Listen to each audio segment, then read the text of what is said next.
Hey everybody, welcome back to the Fish Tank. We got some tournament action today. This is going to be some 2v2 from my latest Fishbowl Brawl. Remember, I do have these 1v1 and 2v2 play over time events that start with each new patch. So if you're interested in getting involved in any of these events, check out the links in the description. Great to have you there. Prizes for all. Right, we're at the semi-final stage. So today we're going to have Darkcrow and Gloomlight against Kingaskoba and Blackwolf. And on the other side of the draw, in the second semi-final, we've got Set and Baphomet against Hungol and Sicarius. So we'll check out that match in a separate video. But today, Darkcrow Gloomlight against Kingaskoba and Blackwolf. Now, as always, the players have ban powers.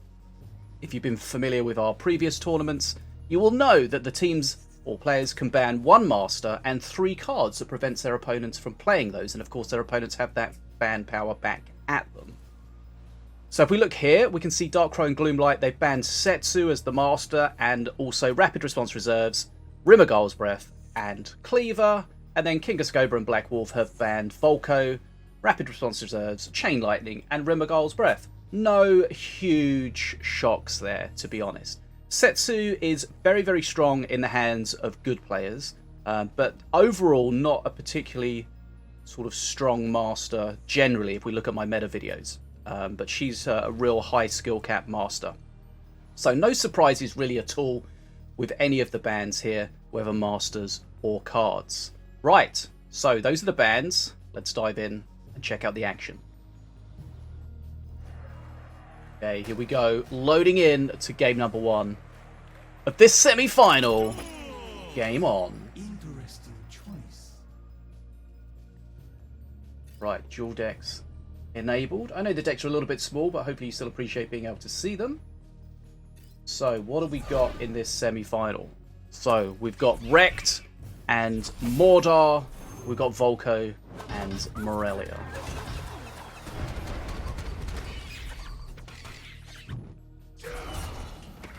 An early push, going to get shut down a little bit, some good Fanrail value there, but the Cleaver will come in and start doing some big damage to it. Does Fanrail survive here? Fanrail does not survive, but the push does. I'm not sure the Chain Lightning was completely necessary there. Perk 1 for the blue team, and here comes their own Fanrail push. Bladestar getting a little bit of value, not huge value though. Shen's going to be kind of annoying. He's got a little bit of aggro in the pocket there. Veilstalker's going to clear everything. Shen just surviving. Big res though. Oh, big res. Fanrail's coming through everything. They didn't have anything to stop it. And Fanrail, of course, if it kills something, it'll keep on going. Kind of like a Wheel of Doom. It's like the Minion version of a Wheel of Doom. Does true damage as well, so it ignores any sort of defensive abilities, shields, and whatnot. So Gloomlight looks like he's playing a ritual deck here. We've got a heavy ritual deck, Mordar, and then we've got the Wrecked support. Remember, in the next patch 1.51, we're going to have some big changes to Wrecked. It'll be interesting to see how that changes the meta. Wrecked, not a master we see in 2v2 too much, but the changes are designed to maybe change that a little bit. I've got an XP lead for the blue team at the moment. Mordar being the Colossus being a bit of a nightmare. Tombstone's charging. Does the Colossus res? I think it will. Just gets that res. And Mordar's still very coin flippy between whether you just get the res and whether you don't, and the huge value difference between that. Right, Rendrath pushing at the top. How do they deal with Rendrath? Very tricky to deal with Rendrath. And this is a huge push. Zip's going to do a good job on the Colossus, but there's still a lot more that needs to be dealt with as well. Beam takes out the Zip. This is a good amount of face damage. Good XP as well. Okay, Rendrath, looked like Rendrath didn't really get too many marks. Reses was really just about being a big tanky unit. One thing to pay attention to if you're playing Rendrath the Deathless in Mordar is you've got to remember that what you kill and comes back can be revivable. So if you're killing little things, you've got to be careful. You don't want to waste your Tombstone. Generally, you want to use Rendrath probably when your Tombstone's not available, unless you're playing against a team with lots of big units to give you good reses. Feels like the blue team are in control here. Another big push with the monkeys. So one of the changes to Rect coming up in the next patch is that you can't have multiple shadow dances available at the same time. They're going to be on a 20-second cooldown. Okay, this is looking scary. That Doom Cleaver's coming in on face. It's going to hit face. The Chain Lightning's not great against it because it does actually make it attack faster. 184 HP left. There is a Beam of Doom somewhere. They're not quite in Beam of Doom range yet, but almost there. And how are they going to deal with this? Well, they have sort of no mana as well. They're having to throw Zip into the action. Right, Zip's going to do a good job shutting this down, but the revival, it's coming again. This time it has haste and spirit. Unfortunately, a couple of stun lancers, I think, died there to the Blade Star, but I don't think it's going to matter. There's no way they're going to shut this down. Heal's coming in, but just a little bit too late. Dark Crow and Gloomlight take the first game. They're into a 1-0 lead.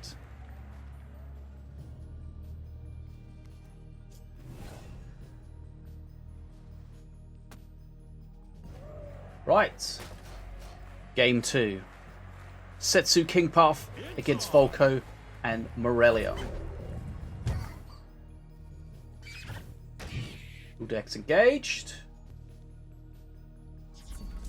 Right. Remember, the blue team did ban Setsu, but they are allowed to play.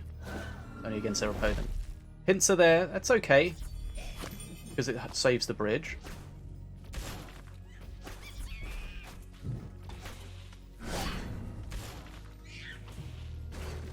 Blade Star doesn't get the value that it wants. The Reboomer lives, and it's so annoying to deal with the Reboomer and the Cleaver behind it. Okay, Reboomer goes down.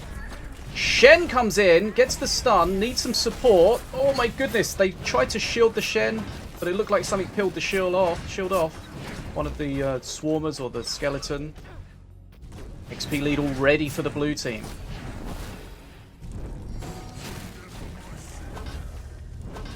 Right, we see Dragon's Nest. Don't see that too often. Misplay at the top.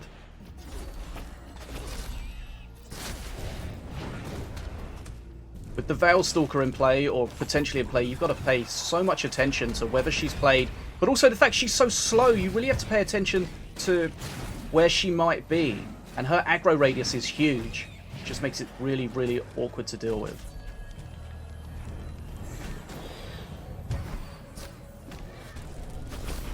Okay, Setsu jump in to put pressure on the bridge. Looks like it's going to kill the Flame Imp as well.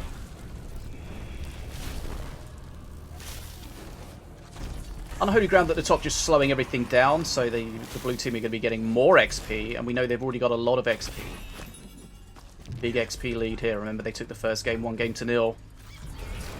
Not sure what that means. Okay, Cleaver. So powerful if used correctly, but easy to deal with if used incorrectly. Look at the Cleaver, just getting kill after kill at the bottom there. Going to take out the Defenso as well. And the push continues. Those whelps do very, very good DPS as well, so they do have to be handled with care. Setsu coming in. Jumping on the Shen. The Enrage. Shen goes down. Big stun on the pocket. And look at the Ruby just melting in the pocket there. The DPS of everything was insane. Those Rage Swarmers, I think it were. Plus everything else. Okay, that's 2-0. Blue team in control.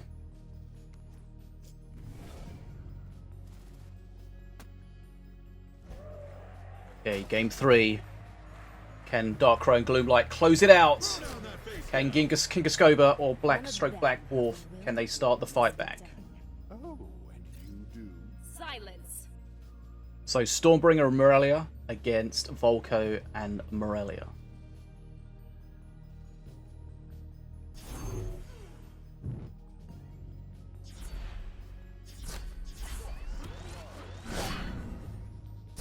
Okay, some good value from the Blade Star. One of the real strengths of the Scrat tunnels is the fact, not that it gives you a lot of Scrats, but more that it gives you a lot of Scrats over a decently long period of time. So it just keeps that pressure on the bridges going. Right.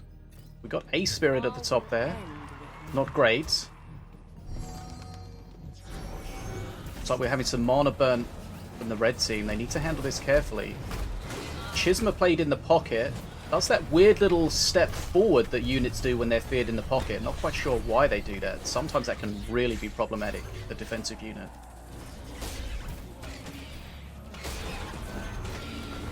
Okay. They paid attention to the Veilstalker at the bottom there, but the Veilstalker is invisible. It's going to be a bit of a problem here. It's going to come out, tanked by the shields. Okay, nicely done. We've got an XP lead for the red team. 90 seconds into this game. Okay, the Scrats defending their tunnel with their lives there. You'll see the Scrats just keep piling out of the tunnel here, just keeping the pressure on the bridges. Nice Scritillery picks off the assassin before it got its big hit off.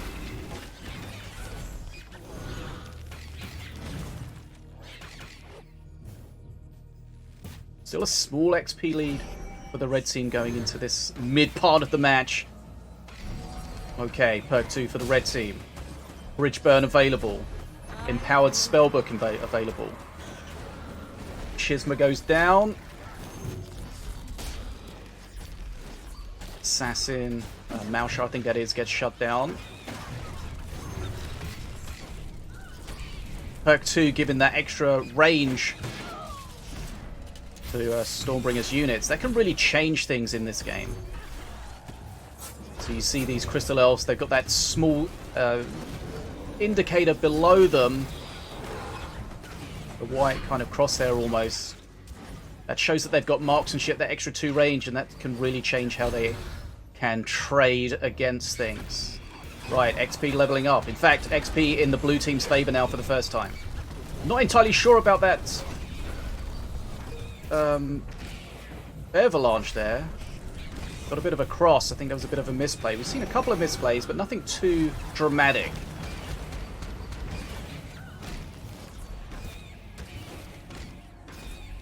And basically, since the blue team have got perk 2, they've just been in control.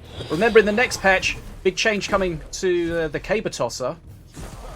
He'll only get 1 Caber. No Caber reload.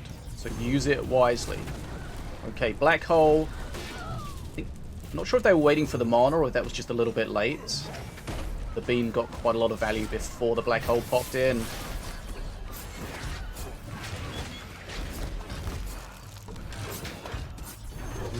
That's not a great walking blind day.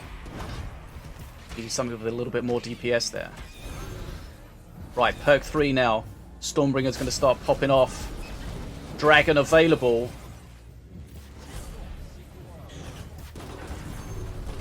Interesting to see even when they played Nirvir.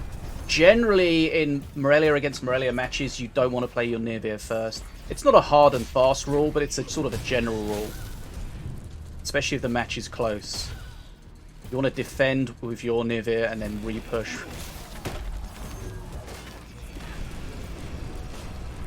Okay. They decided against holding it.